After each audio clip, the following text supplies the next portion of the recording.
Ассаламу алейкум, дорогие любители СМИ. Друзья, привет!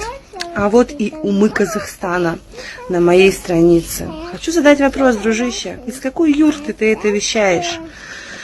Ой, кто ж тебе такое вообще сказал?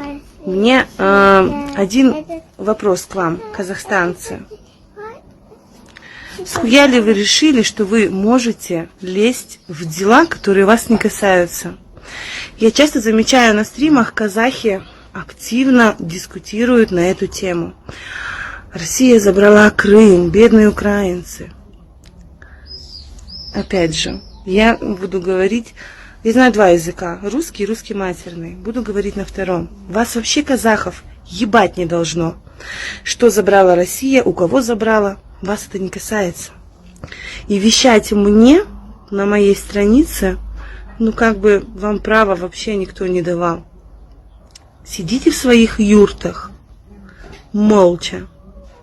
Вас никто не трогает, вас никто не притесняет. К вам никто не лезет ни с техникой, ни с оружием, ни с какими-то спецоперациями. Схера ли вы там решили вообще устроить какой-то там суперпереворот, блядь, в стране? Схера ли вы решили притеснять русских в Казахстане? Заставлять учить их казахский ваш язык, который, блядь, язык сломать действительно можно. Моя бабушка родилась в Казахстане. Не знала казахский, представляете? Так, поверхностно, какие-то фразы. Моя мама родилась в Казахстане, прожила там 36 лет. И я родилась в Казахстане. И мне нахрен не нужен был казахский язык. Так же, как и моей семье. С чего вы решили, что вы такие же, как украинцы, сука, сверхнация? Просто есть черно-белые фотографии у моих родителей дома в альбоме, где в Казахстане, в северном, где мы жили, степи и степи были. И кто выстраивал Казахстан? Русские, немцы, поляки, да даже те же украинцы. Тоже выстраивали Казахстан. И у моей бабушки, мы жили в военном городке, а бабушка жила, как поселок. Соседи были. Большой саманный дом. Туалет на улице.